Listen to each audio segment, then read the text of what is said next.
Mystic's Almanac, Navigating Life with Science and Soul, with Judith Boice. The Face of Death.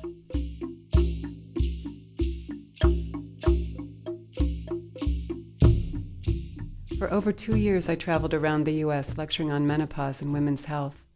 Because I was constantly on the go, I carried a pager so that colleagues, friends, and family could reach me in case of emergency. My mom, unfamiliar with the technology, would call the number thinking she could reach me directly.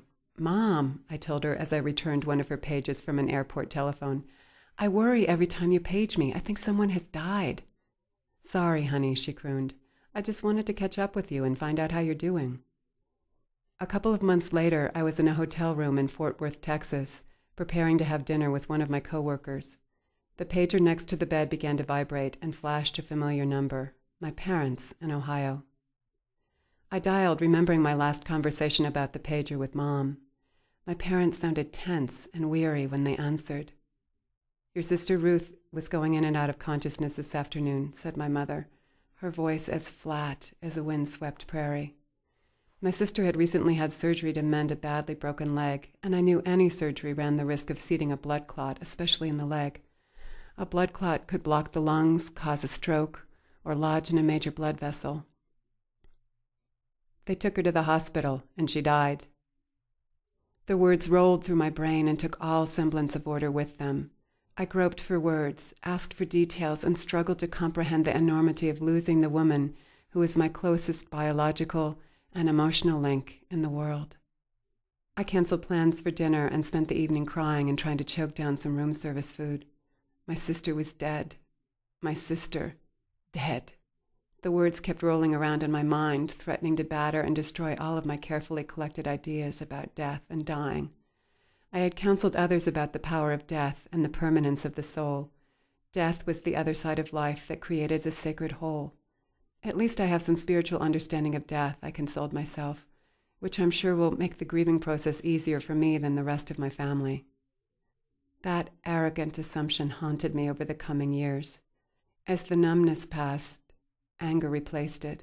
Why my sister, and where the hell was she? I expected to sense her in my daily life, converse with her in dreams, and generally continue to interact with her on other levels. True to form, though, my sister exited quickly and cleanly. She was never one to linger or tarry. No doubt her Aryan energy had catapulted her onward. To what? Even my assumptions about past and future lives evaporated in the volcanic eruption of her sudden death. I was no longer certain what happened when someone died. Many times I thought of Ron Evans, a Chippewa Cree teacher who shared a story about a Native woman raised in boarding school by Catholic nuns who returned to Ron's reservation to discover her roots. She visited one of the elders hoping to glean answers to spiritual questions from her own tradition that were as definitive as the catechism of her youth. After a barrage of questions, she delivered her most urgent query last. "What happens when we die?" The elder looked taken aback. "How would I know?" he asked. "I haven't died yet." I haven't died yet either, and up to that moment I had never looked death so directly in the face. What surprised me most was that death was expressionless. No joy, no tears, no judgment or celebration. Death was not masked, but rather faceless, smooth, and unblemished. 8 years have passed since my sister Ruth's death. I have felt her presence only once, in a dream about Christmas Eve at the church we attended in our youth. Slowly, I have come to new understandings about our voyage through and out of this life. I no longer believe that we have life contracts with special entry and exit dates.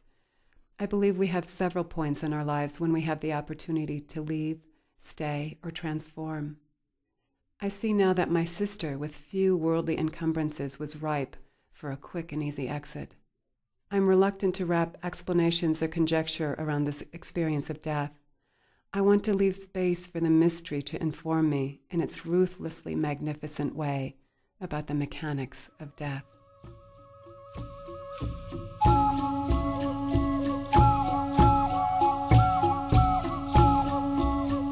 Judith Boice is a naturopathic physician, acupuncturist, writer, and single mother of twin boys. She lives in Montrose, Colorado.